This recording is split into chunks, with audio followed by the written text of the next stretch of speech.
there was a back and forth on Inside the NBA with Draymond Green in for Shaq this week, who was, I guess, in Yugoslavia, at least he said, getting stem cell treatment on his toes. I'm surprised you didn't say you had Doug Christie's wife massage it for him like you did in 2003. It was inappropriate. I don't know why Barkley always dismisses his time there. I mean, partly I do when it comes to Shaq and being dismissive of him, and when it comes to Barkley's time with the Houston Rockets. So he has always downplayed how good he was at the end of his career. And I will outline for you in this investigation of just how good he was or wasn't. Now, partly I get it. He has to downplay how good he was in his last 4 years, which were with the Houston Rockets, because Charles Barkley could be criticized for jumping on a super team with Hakeem and Clyde and Pippen, guys who had already won championships. His excuse always was, we were old men then. That doesn't count. That's different. Take it easy over now. I'm getting old. That doesn't count as teaming up. We were old. Even though he was only 33 when he went there. He was coming off an all-star season in Phoenix, averaging 23 and 12. But his hypocrisy does not stop there, because he has criticized LeBron and everybody else for super teams, even though he joined one. He did. That's just a fact. Yes, they were an older one. Think of them more like the Boston Celtics and the Boston Three Party. But at one point, Charles Barkley used to say jump shooting teams, they can't win. They can never win. And he even had a shirt saying he was wrong about that after Golden State won in 2015. Am I wrong?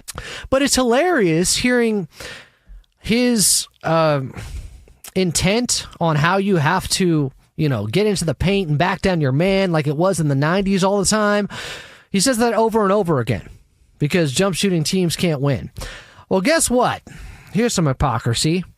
Guess who has the worst three-point shooting percentage in NBA history on a minimum of 1,000 attempts? Those big old women down there. It is not the big old women in San Antonio. It is Sir Charles. Charles Barkley in his career shot 26.6% from three, even with a shortened three-point line for 3 seasons. I guess he knows how detrimental the shot can be when you're that bad at it. He took 2,000 threes in his career. Don't let him or tell him that, because he will say, no, I was just down on the block. That's all. I was just backing my man down. I didn't settle for jump shots. Really. Worst three-point shooter in NBA history on volume, 2,000 threes. And don't let him feed you this line either, where he recently claimed he didn't want to be traded from the Suns to the Houston Rockets, even though he threatened to retire if they didn't trade him at the end of multiple seasons and was asking to go and play for a contender. In fact, Barkley had been talking about retirement for years, saying if they had won over the Bulls in 93, he would have retired. You're out. He literally said on Dan Patrick a month ago, well, you can hear it. It's right here. Do you wish that the Houston chapter never happened? If you could go back and erase that, would you? Yes, I wish the Suns had never traded me to Houston. That caught me off guard. That caught me off guard. Like caught playing basketball without right guard deodorant. Anything less would be uncivilized. He literally said back in 96, like when it happened, quote, I'm very excited. Obviously, it's something I wanted to do. Houston was my first priority. That's from the New York Times, August 19th of 1996. I'm not calling him a liar, but I wish you weren't a liar. Maybe he's at least misremembering, because Sam Smith, the Jordan Rules writer for the Chicago Tribune, I think at that time, well, he reported that Barkley, the guy who says you can't join super teams, you can't create them, even though he did in Houston, he was trying to get over to Chicago with the Bulls, with his buddy MJ. They were best friends. They just rekindled things. That's kind of cool to see after they weren't friends for 15 years because Barkley criticized him or something like that, and Jordan's too insecure about it. It was the Bulls, his number one priority, and also the Knicks and the Rockets. He wanted to go to great teams. And the AP article on the trade at the time from the Suns to Houston said Barkley's relationship with the Suns soured last season, and he said he would retire if they didn't trade him to a contender. In an interview with NBC during the NBA Finals in '96, so that's Bulls Sonics, Barkley said Houston was among the teams he would consider joining. But wait, what was that sound we just played, Mark? What do you say here? He was rewriting history, I guess. Do you wish that the Houston chapter never happened? If you could go back and erase that, would you? Yes, I wish the Suns had never traded me to Houston. That caught me off guard. Caught you off guard when you were going on NBC and saying how you wanted to be traded. I love Barkley, but this is the round mound of horse S, and this cannot be tolerated. I'm sorry. This is too much. This is that is one big pile of shit. Don't listen to what they say now when it comes to former players, because they love to clean stuff up, revise history. Don't let them gaslight you so he can have a better relationship with Phoenix now. I never wanted to leave there. I wanted to win. I never wanted to leave there. It caught me off guard. How could it catch you off guard? You were talking about wanting to leave. So let me tell you, if you check out the Dan Patrick Twitter account that this clip was posted on, you will see Suns fans who have not forgotten what really happened back then. Here's one saying, he's such a liar. They planned it. Revisionist history. Everybody in Phoenix knows he wanted out just like he wanted out with the 76ers. Here's another. If memory serves me right, he's the one who asked to be shipped out. Here's another. Bro, stop it. You asked to be traded to Houston. Lying-ass old dude. I wish you weren't a liar. Someone added, and I wish Chuck had never started on Ozempic. He looks like an old lesbian now. He's gained some pounds back, I think, as of late. But that interview was about a month ago.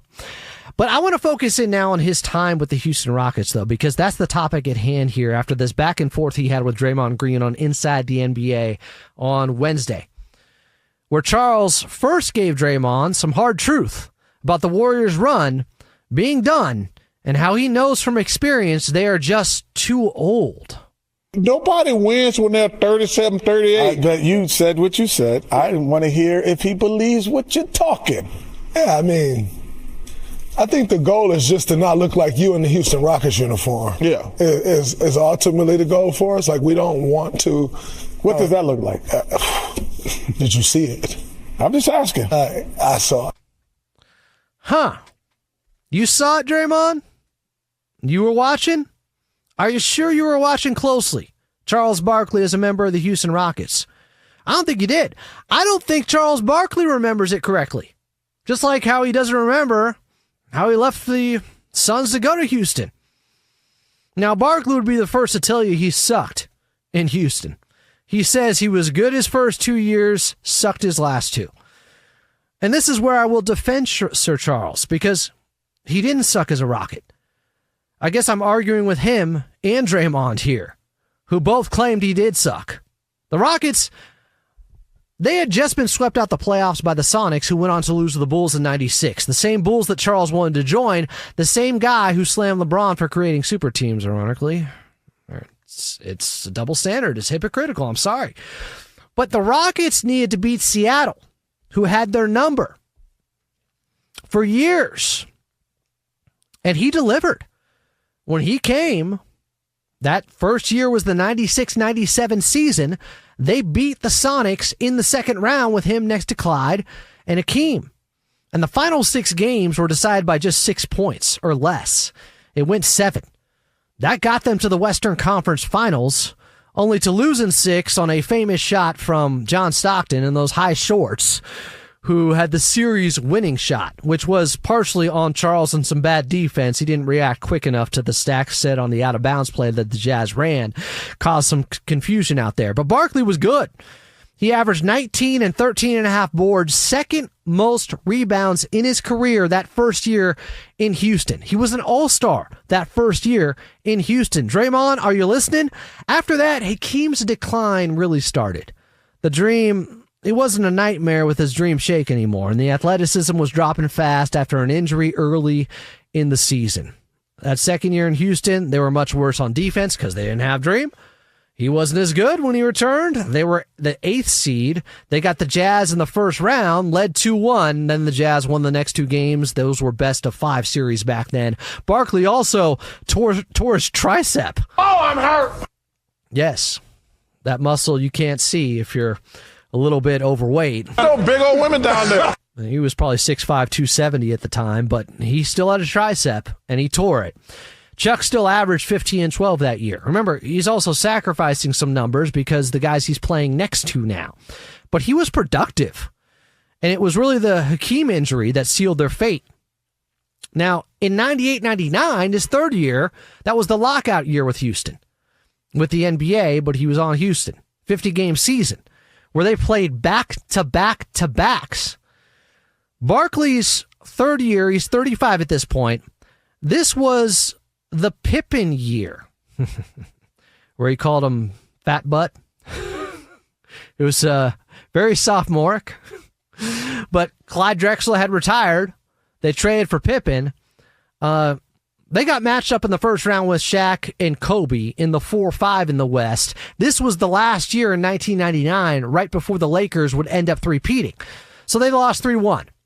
Hakeem wasn't nearly as good this time against Shaq like he was in the 95 finals. But Barkley balled out. I mean, shut up and jam. Let's go. Barkley averaged 24 and 11 in that series. He did his part. This was one of his last 2 years in Houston and in the NBA where he said he sucked. He killed it in that series. He gave them a chance with how good he was. Now, the last year in Houston, I won't argue with Barkley about. He blew out his patella tendon. He missed 4 months. He came back late.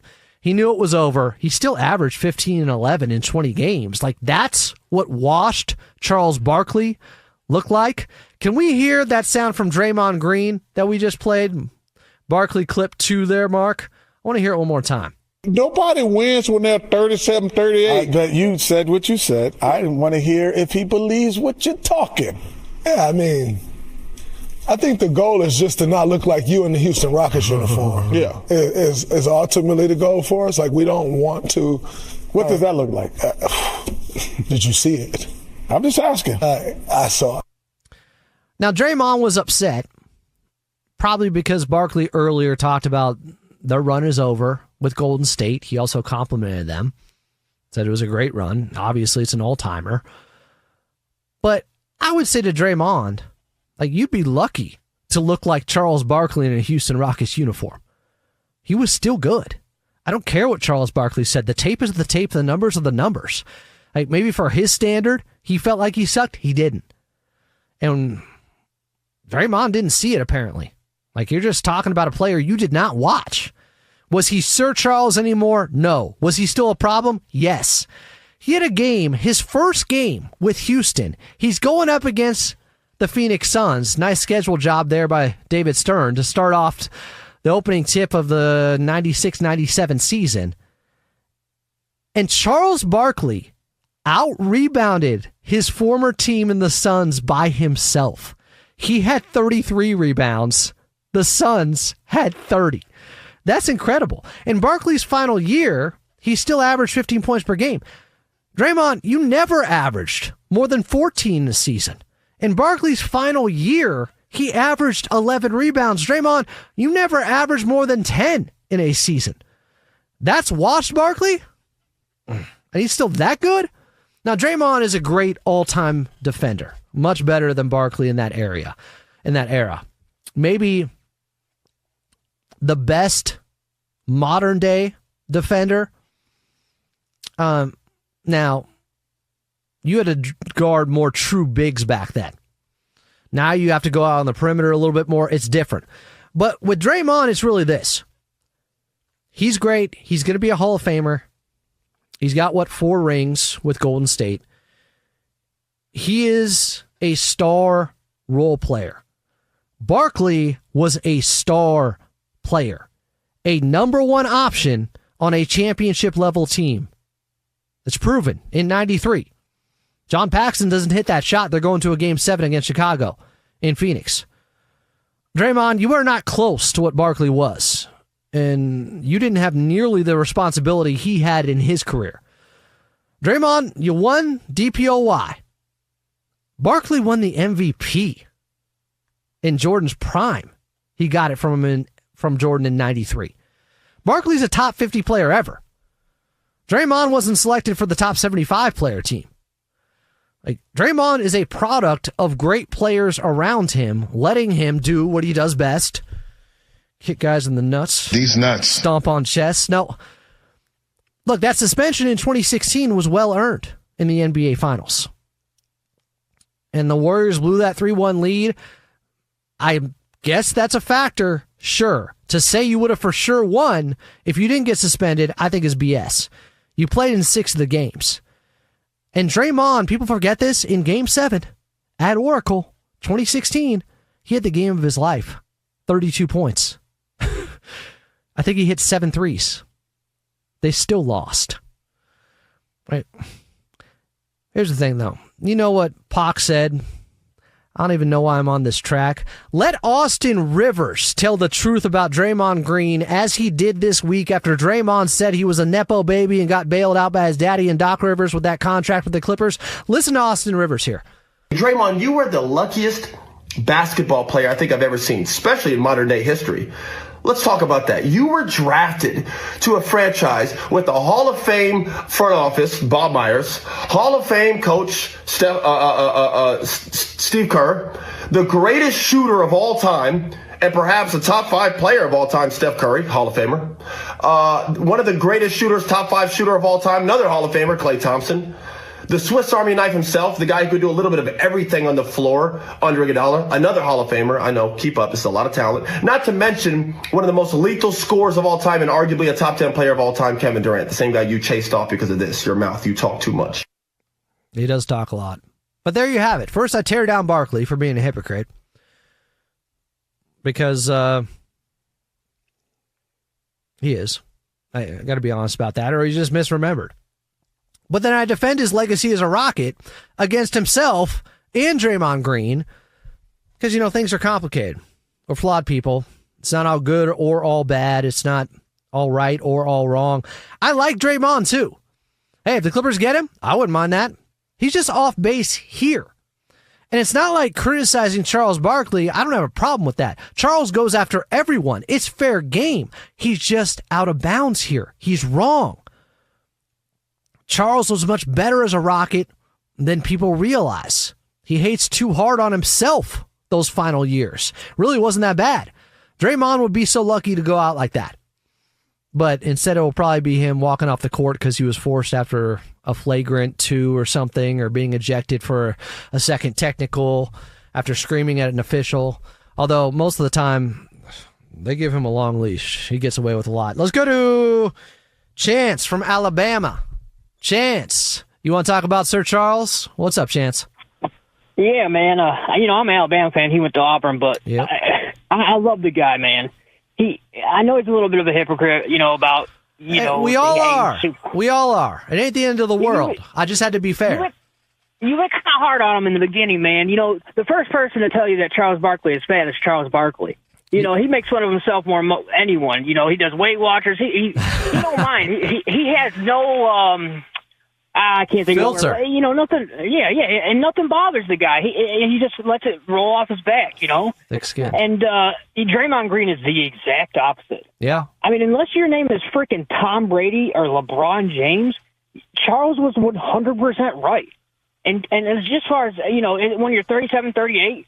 39, they're not going to win any more NBA championships unless somehow they just drafted some elite talent like the Giannis in 15, 16, because that's where they're going to be picking every year. I think that's around Giannis. It's just not going to happen.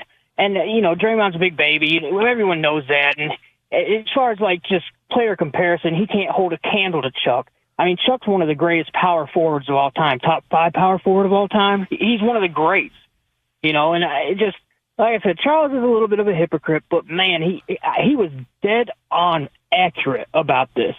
And I don't get what Draymond's crying about. But you know what? Draymond did kind of backtrack a little bit. He goes, maybe we're not playing for championships. If you listen to the whole clip at the end, maybe we're just playing to sell out seats. Maybe y'all can play the quote or find it. Yeah. He said, get as many national televised games. So, hey, if that's your goal, Draymond, yeah, you can do that because Steph Curry's one of the faces of the league, and he's carried you throughout your career, him and Clay and Steve Kerr. Chance, I don't disagree with you at all. It's a great phone call. I think Draymond is a very unique player because, yes, his skill set was definitely needed with the Golden State Warriors, and they probably don't win 4 championships without him because of what he did defensively and how versatile he is on that end. But there's no question that there's a huge difference between that and being the lead dog on a team like Charles Barkley was. That's much more difficult. I'm Adam Osland. This is F&A on Fox Sports Radio. Coming up next, the Lakers got screwed by the officials, the refs. That never happens. But maybe it happened in Game 2. We'll talk about it. This is F&A on Fox Sports Radio.